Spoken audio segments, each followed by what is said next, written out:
नमस्कार, ये है कहानी कैफ़े, आपका यूट्यूब चैनल कहानी कैफ़े। बेताल पच्चीसी। उम्मीद करती हूँ आप सब ने कभी ना कभी ये सुना ज़रूर होगा। बेताल पच्चीसी। बेताल पच्चीसी कथाओं से युक्त एक ग्रंथ है। इसके रचयिता बेताल भट्ट बताए जाते हैं, जो न्याय के लिए प्रसिद्ध राजा विक्रम के 9 रत्नों में से एक थे। ये कथाएं राजा विक्रम की न्याय शक्ति का बोध कराती हैं।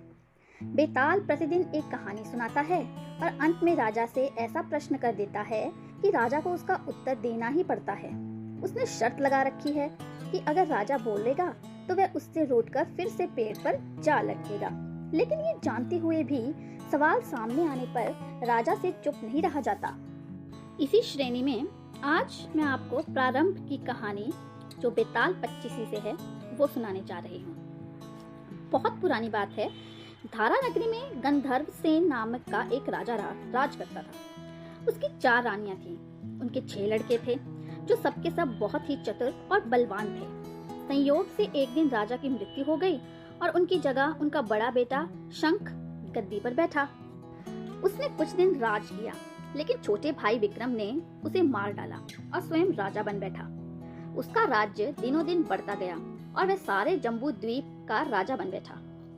एक दिन उसके मन में आया कि उसे घूमकर सैर करनी चाहिए और जिन देशों के नाम उसने सुने हैं उन्हें देखना चाहिए। सो वह गद्दी अपने छोटे भाई भर्तृहरि को सौंपकर योगी बनकर राज्य से निकल पड़ा। उस नगर में एक ब्राह्मण तपस्या करता था। एक दिन देवता ने प्रसन्न होकर उसे एक फल दिया और कहा कि इसे जो भी खाएगा वह अमर हो जाएगा। ब्राह्मण ने वह फल लाकर अपनी पत्नी को दिया और देवता की बात भी बता दी। ब्राह्मणी बोली, हम अमर होकर क्या करेंगे, हमेशा भीख मांगते रहेंगे, इससे तो मरना ही अच्छा है। तुम इस फल को ले जाकर राजा को दे आओ और बदले में कुछ धन ले आओ। ये सुनकर ब्राह्मण फल लेकर राजा भर्तृहरि के पास गया और सारा हाल कह सुनाया। भर्तृहरि ने फल ले लिया और ब्राह्मण को 1 लाख रुपए देकर विदा कर दिया। भर्तृहरि अपने एक रानी को बहुत चाहता था। उसने महल में जाकर वह फल उसी को दे दिया।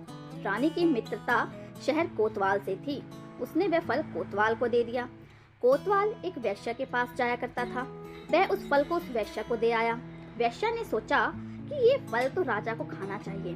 वह उसे लेकर राजा भर्तृहरि के पास गई और उसे दे दिया। भर्तृहरि ने उसे बहुत सा धन दिया, लेकिन जब उसने फल को अच्छी तरह से देखा तो पहचान लिया।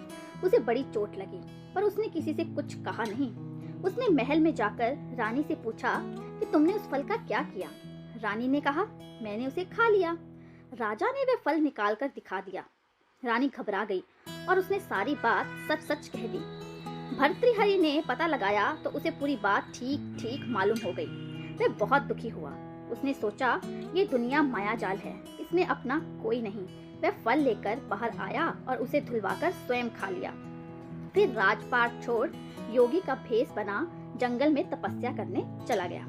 भर्तृहरि के जंगल में चले जाने से विक्रम की गद्दी सूनी हो गई। जब राजा इंद्र को ये समाचार मिला तो उन्होंने एक देव को धारा नगरी की रखवाली के लिए भेज दिया। वह दिन रात वहीं रहने लगा। भर्तृहरि के राजपाट छोड़कर वन में चले जाने की बात विक्रम को मालूम हुई तो वह लौटकर अपने देश में आया। आधी रात का समय था। जब वह नगर में घुसने लगा तो देव ने उसे रोका। राजा ने कहा, मैं विक्रम हूँ, ये मेरा राज है, तुम रोकने वाले कौन होते हो? देव बोला, मुझे राजा इंद्र ने इस नगर की चौकसी के लिए भेजा है। तुम सच्चे राजा विक्रम हो तो आओ पहले मुझसे लड़ो। दोनों में लड़ाई हुई। राजा ने जरा सी देर में देव को पछाड़ दिया। तब देव बोला, हे राजन, तुमने मुझे हरा दिया, मैं तुम्हें जीवन दान देता हूँ। इसके बाद देव ने कहा, राजन, एक नगर और एक नक्षत्र में तुम 3 आदमी पैदा हुए थे। तुमने राजा के घर में जन्म लिया, दूसरे ने तेली के और तीसरे ने कुम्हार के। तुम यहाँ का राज करते हो, तेली पाताल का राज करता था। कुम्हार ने योग साध कर तेली को मारकर शमशान में पिशाच बना सिरस के पेड़ से लटका दिया है। अब वह तुम्हें मारने की फिराक में है, उससे सावधान रहना। इतना कहकर देव चला गया और राजा महल में आ गया। राजा को वापस आया देख सबको बड़ी खुशी हुई। नगर में आनंद मनाया गया। राजा फिर राज करने लगा। एक दिन की बात है कि शांतिशील नाम का एक योगी राजा के पास दरबार में आया और उसे एक फल देकर चला गया। राजा को आशंका हुई कि देव ने जिस आदमी को बताया था कहीं ये वही तो नहीं है। ये सोच उसने फल नहीं खाया, भंडारी को दे दिया। योगी आता और राजा को एक फल दे जाता। संयोग से एक दिन राजा अपना अस्तबल देखने गया था। योगी वहीं पहुंचा और फल राजा के हाथ में दे दिया। राजा ने उसे उछाला तो वे हाथ से छूटकर धरती पर गिर पड़ा। उसी समय एक बंदर ने झपटकर उसे उठा लिया और तोड़ डाला। उसमें से एक लाल निकला, जिसकी चमक से उसकी आंखें चौंधिया गई। राजा को बड़ा अचरज हुआ। उसने योगी से पूछा, आप ये लाल मुझे रोज क्यों दे जाते हैं? योगी ने जवाब दिया, महाराज, राजा, गुरु, ज्योतिषी, वैद्य और बेटी, इनके घर कभी खाली हाथ नहीं जाना चाहिए। राजा ने भंडारी को बुलाकर पीछे के सेब फल मंगवाए। तुड़वाने पर सब में से एक एक लाल निकला। इतने लाल देखकर राजा को बड़ा हर्ष हुआ। उसने जौहरी को बुलवाकर उसका मूल्य पूछा। जौहरी बोला, महाराज, ये लाल इतने कीमती हैं कि इनका मोल करोड़ों रुपयों में भी नहीं आंका जा सकता। एक एक लाल एक एक राज्य के बराबर है। ये सुनकर राजा योगी का हाथ पकड़कर गद्दी पर ले आया।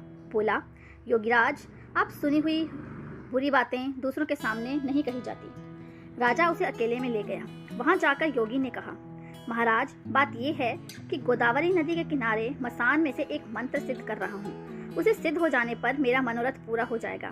तुम एक रात मेरे पास रहोगे तो मंत्र सिद्ध हो जाएगा। ये दिन रात को हथियार बांध कर तुम अकेले मेरे पास आ जाना। राजा ने कहा, अच्छी बात है। इसके उपरांत योगी दिन और समय बताकर अपने मठ में चला गया। वह दिन आने पर राजा अकेला वहां पहुंचा। योगी ने उसे अपने पास बिठा लिया। थोड़ी देर बैठकर राजा ने पूछा, महाराज, मेरे लिए क्या आज्ञा है? योगी ने कहा, राजन, यहाँ से दक्षिण दिशा में 2 कोस की दूरी पर मसान में एक सिरस के पेड़ पर एक मुर्दा लटका है। उसे मेरे पास ले आओ, तब तक मैं यहाँ पूजा करता हूँ। ये सुनकर राजा वहाँ से चल दिया। बड़ी भयंकर रात थी। चारों ओर अंधेरा फैला था। पानी बरस रहा था। भूत प्रेत शोर मचा रहे थे। सांप आ आकर पैरों से लिपटे थे, लेकिन राजा हिम्मत से आगे बढ़ता गया।